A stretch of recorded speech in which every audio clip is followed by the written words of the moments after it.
தேவனுக்கே மகிமை உண்டாவதாக. 1 மினிட் பைபிள் ஃபேக்ட்ஸ் சேனலுக்கு உங்களை அன்போடு வரவேற்கிறோம். இன்றைக்கி நம்ம வேதாகம் எழுதுறதுக்கு மொத்தம் எத்தனை வருஷம் ஆச்சு அப்படின்றத பற்றி தான் பார்க்க போகிறோம். அதுக்கு முன்னாடி ஒரு சின்ன கேள்வி. நம்ம பைபிளில் உள்ள புத்தகங்கள்லேயே முதல் எழுதப்பட்ட புத்தகம் எது அப்படின்னு உங்களுக்கு தெரியுமா? இதோட ஆன்சர் என்னென்னு வீடியோட முடிவில் பார்க்கலாம். வாங்க இப்போ நம்ம டாபிக்குள்ளே போகலாம்.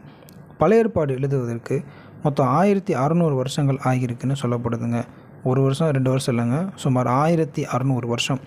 புதிய ஏற்பாடு எழுதுறதுக்கு பார்த்திங்கன்னா மொத்தம் 100 வருஷமாக இருக்குங்க. மொத்தம் பார்த்திங்கன்னா 1700 வருஷமாக நம்ம வேதாகமம் எழுதப்பட்டதாக சொல்லப்படுதுங்க. இந்த உலகத்தில் வேறு எந்த புத்தகமும் எழுதுறதுக்கும் இவ்வளோ லாங் பீரியட் ஆச்சுன்னு சரித்திரத்திலே இல்லைங்க. இப்போ நம்ம அந்த ஆன்சர் என்னன்றதை பார்க்கலாம். வேதாகமத்தில் முதல் எழுதப்பட்ட புத்தகம் என்ன அப்படின்னு பார்த்தோம்னா அது யோபுவின் புத்தகம் தான். இன்னுமாக நம்மளுடைய வேதத்தில் இருக்கிற வசனங்களையும் சத்தியங்களையும் தெரிஞ்சுக்கிறதுக்கு நம்ம 1 மினிட் பைபிள் ஃபேக்ட் சேனலை நீங்கள் மறந்துடாமல்